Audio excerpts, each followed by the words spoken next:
All right. Well, welcome everyone. No, Adam didn't run out and shave his head. Uh, He would be he so did lucky have to some look other this errands. pretty. Yep. And so Richard's joining us today. I guess Adam didn't want me shorten it, So lots of times when I do it by myself, I do like in 10 minutes and we're out. So you'll have to endure today. And then you bring me in Some and we of go you, for 35 minutes. there we go, there we go. Well, and that's the maybe you're my safety net as well because it's either really short or I go really long. So hopefully we'll be able to hit the sweet spot today and get everyone in and out. So I appreciate Richard joining us. He's been helping us out quite a bit for a while, and we're getting more and more involved. So especially some of our new members, you might have been able to enjoy him on some of our onboarding experiences. So we're just going to dive into it. So today, the Stop Wasting Time tagline. And that's really out there to kind of help you get focused. That's the time that we're going to save in dealing with your clients of appropriate size. So if you look at your customers, right, and there's a really fun exercise that we do when we dive into our client engagement scoring module in our platform. And I love this part when I get to work with teams that go down this route. And it's just an exercise. I mean, we actually bust out to an Excel spreadsheet just so we can kind of, talk and move things around. And we segment their clients. Now, many of you have already done this, and those are great. I like to leverage those. Those are very valuable. But the exercise we go through is also pretty interesting because it allows us sometimes, I think, to see where our revenue is really coming from. And that ability to just segment, and we do it really simple. You can go much more, I won't say complicated, just much more detailed to get greater value out of that sometimes, but just big, medium, and small.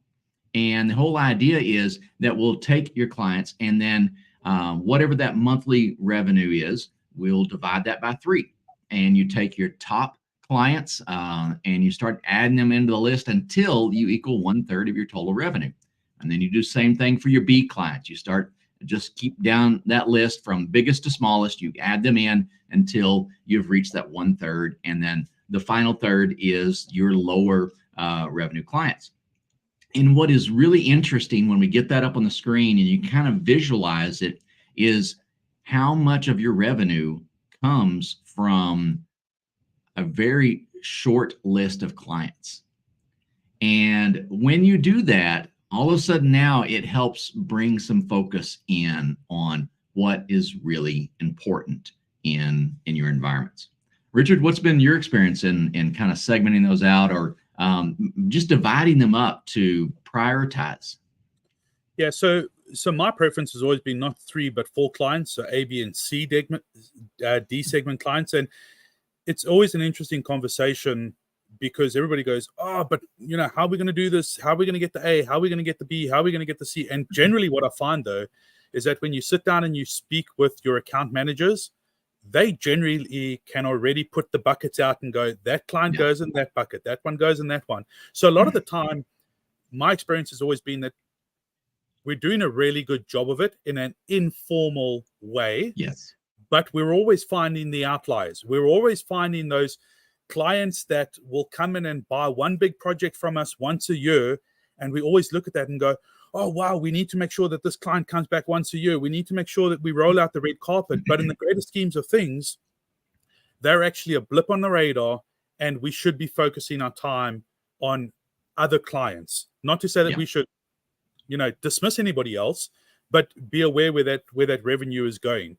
And I love when it gets to like this stage of onboarding clients and this stage. At first, when I first did it for my first time, Skip, I think it was with you back in 2017, if memory serves me correct.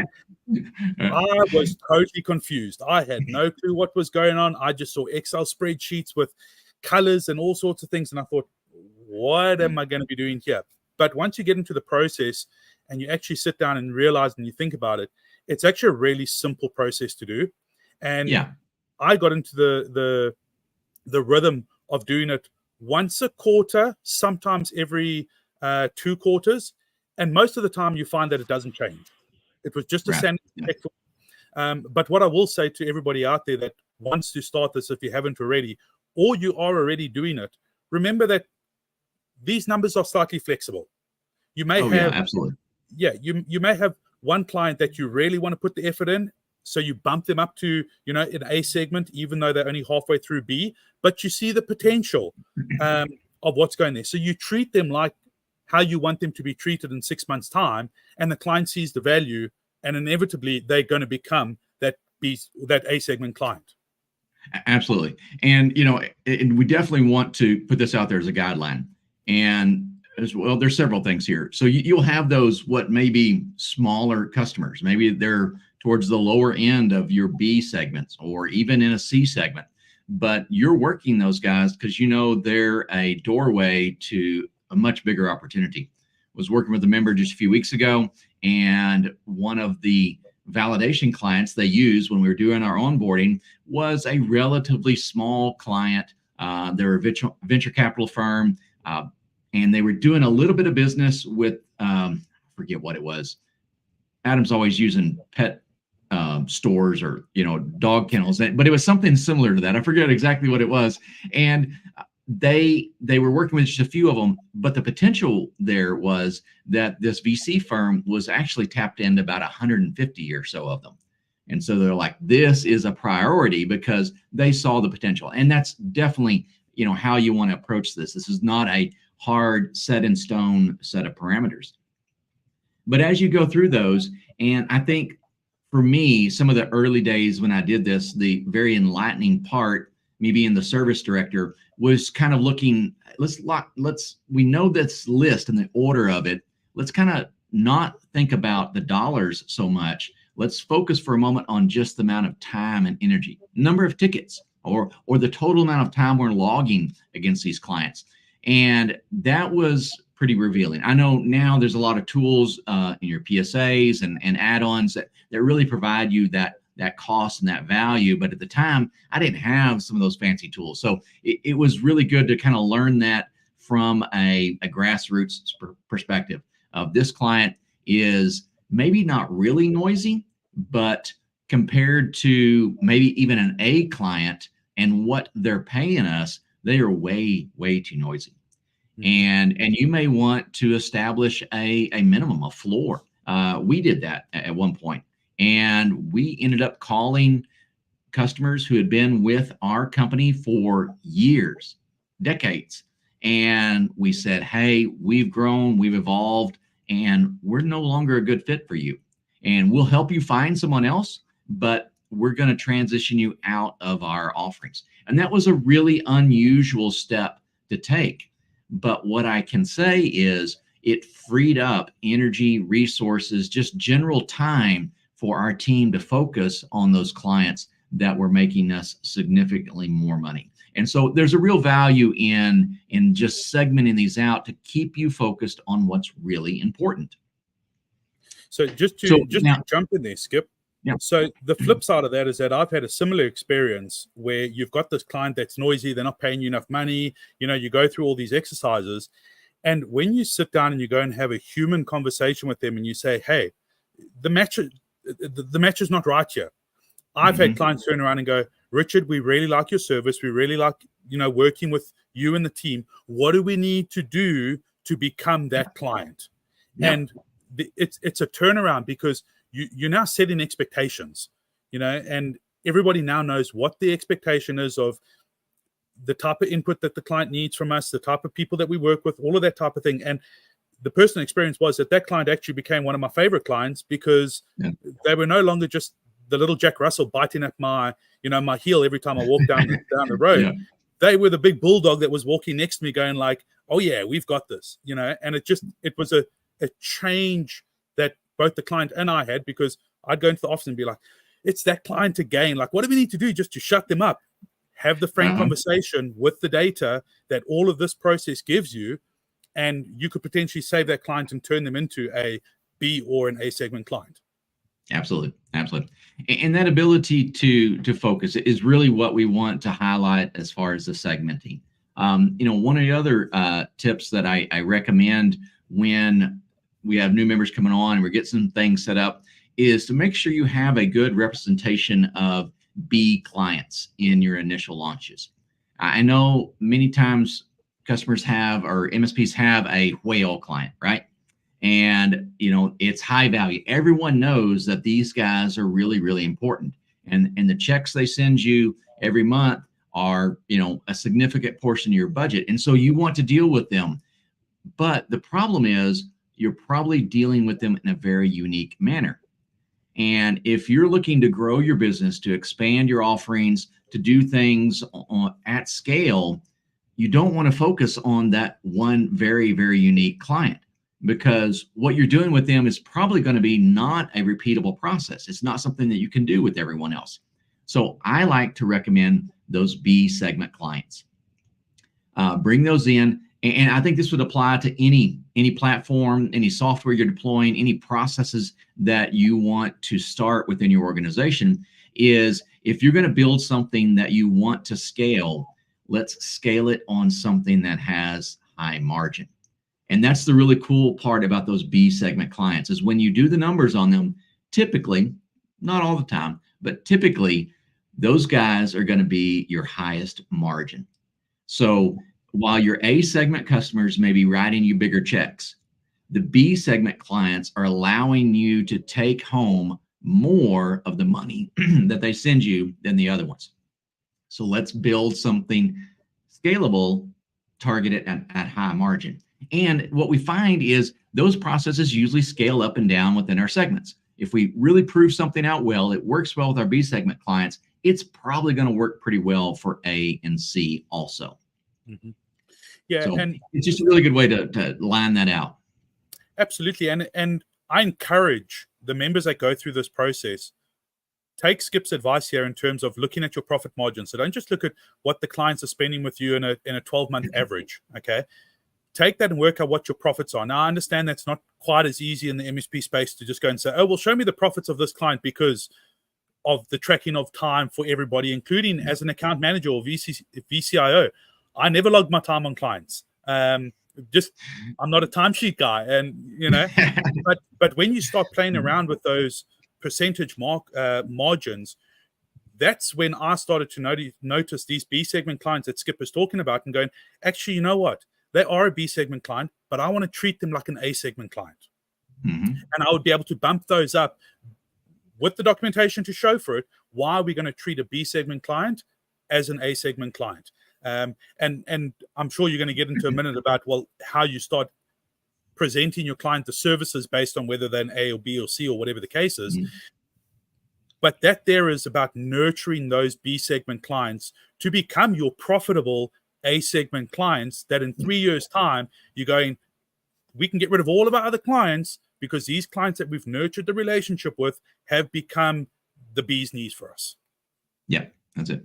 And this is a bit ambitious in the goals, and I know probably not totally applicable, but if you look at your business from when you started, and there's a lot of really small MSPs out there who've grown much bigger over time. And if you look back, some of those early big customers, today they're barely a ripple, right? I mean, they're not even a drop. And what you thought was such a big win for your really little shop back then, today is just, barely on the radar. And this is a way to essentially stack rank your clients. And if you're pushing on this, your threshold, if you're setting a floor, if a minimum, that should grow year over year as you continually move and bump those clients up in the category there. And it's not to say that we want to do away with customers. We work hard to gain those, but there does become a point that not all business is good business. And it's not that they're a bad customer. It may be that your organization has changed and evolved, and that your cost, we've got tons of new security and compliance items that are coming into your portfolio and your requirements that's costing you time and resources. And so now what you could spend, on an average FTE doesn't really fit into some of those smaller ones. And you're going to have to keep moving up, or you're going to have to customize. If that's where you want to be, you're going to have to customize your offerings to match what those are. But if you know, then you can manage it. And so it's all a balancing act. But Yeah. if you don't know what to balance, then it's really, really hard. Yeah, absolutely, Skip. And I mean, I'm shaking my head there, because for me, when you start customizing services, unless you're moving it in such a way that that's where you want in your business to pivot to offer that type of services, when you start customizing our services, well, that's now when you don't just have A, B, or C segment client. You've got from A all the way to Z, followed on by A, B, A, C, because Yeah. everybody's got a different offering. And the challenge that I faced when I was an account manager / VCIO was the client never knew what to expect of Richard, because I'm changing my hat so many times that I don't even know what type of client I'm speaking to anymore. So Yes. when you're able to segment these clients out and have meaningful conversations, so the QBRs, the TBRs, the strategic conversations, when you're able to segment out your clients and you're able to know that I'm dealing with an A segment client, and the client knows, they don't need to know they're an A or a B or a C, but they know that they fall into this segment where there is an expectation as an A segment client that once a month, Richard wants to sit with you and find out how your business is going. Once a quarter, Richard wants to sit with you and have a QBR. Once every 6 months, Richard wants to sit with you and do.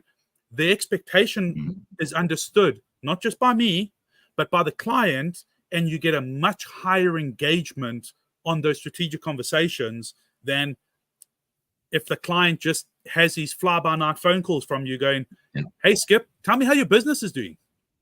Why do you want to know? What do you want to sell me? Well, now it's not that conversation anymore. And it's not just what the client's experience, your team experiences this as well.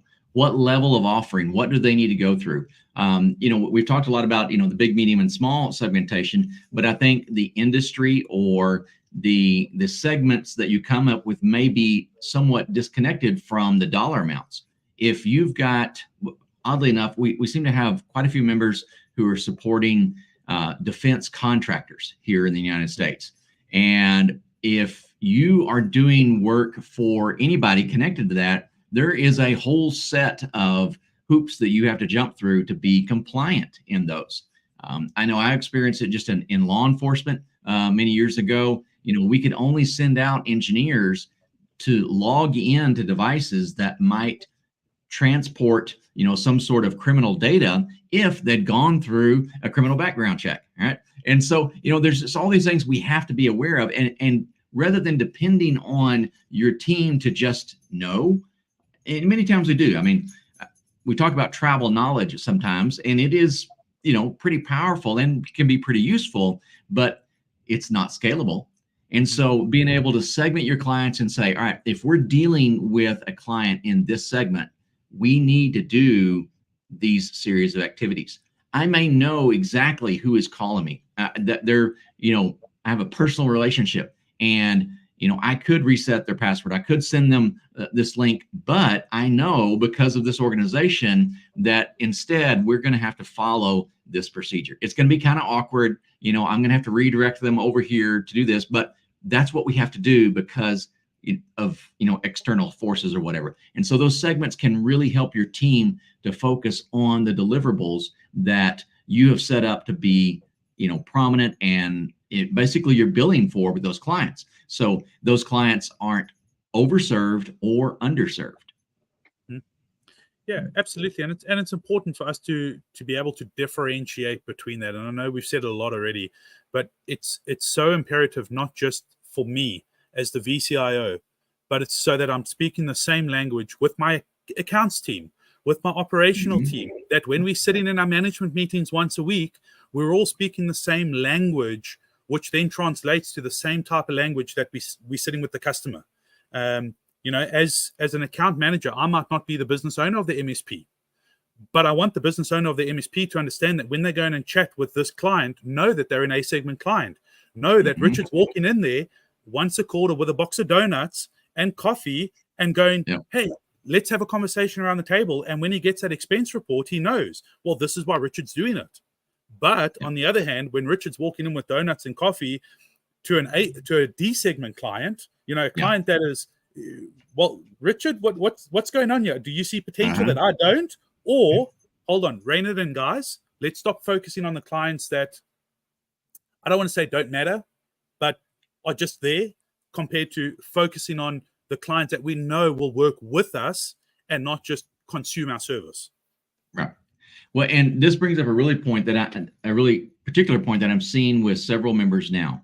And as the compliance requirements begin to trickle down into your businesses and you guys are absorbing that and trying to adjust it, I've heard several say that there's at least a portion of that they're just going to include with their services. They feel it's just, something they have to do. They're going to expand. Some of them are talking about raising prices, so I get that. I totally get that. But you need to be careful about what you're doing for your clients. And sometimes it just might not be appropriate for the amount of money that they're paying you, especially if you haven't defined that clearly. So if you've got a service offering that is deployed, it's up and running, and it can be assigned kind of easily to some of your clients, but it's costing you on the back end, you want to make sure that your ops team knows, hey, we can't just add this to a customer because this is going to cost us. And if we're adding it, we've got to make sure the cost that we're billing them for goes up as well.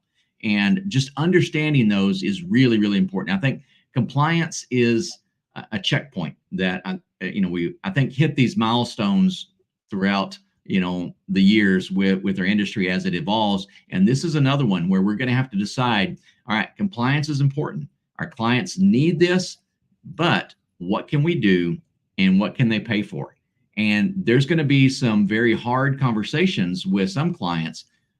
And I know, again, I've heard a lot of you talk about how you're going to manage this. And I don't think anybody has a real good plan yet, but there's going to be clients that need a particular level of compliance management, and you're willing to offer it, but your clients aren't willing to pay for it. So what are you going to do? All right. What is the disclosure or the get out of jail free card that you're going to write?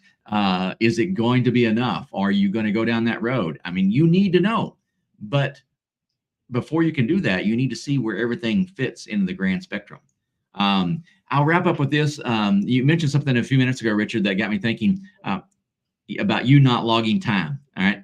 And I've seen the diversity of, detail management within MSPs. And there are some out there that are just off the chart. I worked with one for many years, and they logged everything. The president of the company, all the way down to the receptionist, everybody logged every minute of every day in ConnectWise. I'm like you, Richard. I'm not a ticket guy. That was really. I'm just going to reach over here for my Monster and keep on drinking it. Oh, it's absolutely the hardest part about that job. But on the other end of the spectrum, I know also that there's a lot of guys out there. You guys are just running with it, right? Maybe you're kind of you're in startup mode or whatever, and you don't really know, all right, what your cost is on those. Segmenting your clients is a really easy way to at least make some assumptions. All right. Correct. If you don't have the details to support this hard fact, then you can run off of this. Every time we've sat down and run this through clients, those that do have the detail, those who've already gone through some sort of segmenting exercises, this little practice that we've gone through has matched up pretty well at the end. So I'm very confident saying this ABC segment to your clients is a really valuable exercise to go through. You'll change it, you'll tweak it, you'll get more value out of it by, putting some more details into it. Don't overthink it though. But it will work well for you as just a baseline to give you some direction on where you want to go. Correct. So we've been pretty quiet today I can see that we've got people watching us, but nobody's commenting and everything like that. So I want to say this, everything that Skip said is right. The tool, Managed Services Platform, it works. You can take the segments, you plug them in, it builds out some pretty playbooks for you. It allows you to show the client what the engagements look like. It's great and everything like that. If you don't have the Excel spreadsheet that we use as a template, reach out to us, go onto our website, hit the chat box, ask us, we will send it to you. Even if you are not subscribed to our services, we'll send it. There's nothing to hide. It's plain and simple.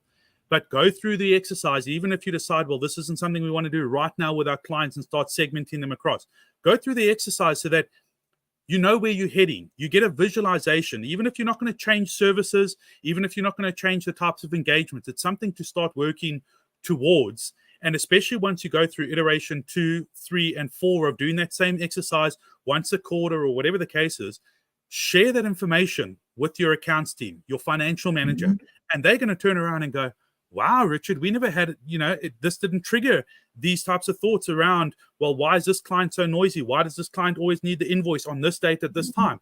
Well, it's because they fall into that segment, which we can make some assumptions of the type of business that they are, and we can then shift our priorities if that's what we wanted to do in terms of the type of services that we present to the client. So further on down the line, that when you know that you're going to see a potential type client, in your sales pitch, you're already setting the expectation. Yes, we want to have QBRs with you. We want to engage with you about how your business is doing. Forget about the technical terms. I don't care about what a firewall is. You want to work from home and sit on the beach? Yes. Okay. This is what it's going to cost you to get there. So it's a great all-round business tool to use. So if you don't have that spreadsheet and you would like it, drop some comments in below, reach out to us on the website, send us an email. We will get that out to you. It's a simple tool, yet it's got a wealth of value to it. It really does. One of the things that I learned early on in my career, and this applied to just about everything in life, is setting appropriate expectations. And if you're able to set those expectations, and now here's the bonus to that. I think we lots of times think about setting expectations with our clients, which yes is important, but I guess for me, and managing a large team of engineers, being able to set expectations for my internal teams was just as valuable as setting those expectations for the customers. That's why we unique. Appreciate you. I appreciate you helping us out today, Richard. And again, that was great. I'm glad you mentioned that. I got lots of spreadsheets and extra data that I can throw out there for anyone. We're happy to share that. So check us out and like and comment, do all that kind of social media stuff. We do appreciate it when you guys help us out that ways. And we will see you all next week.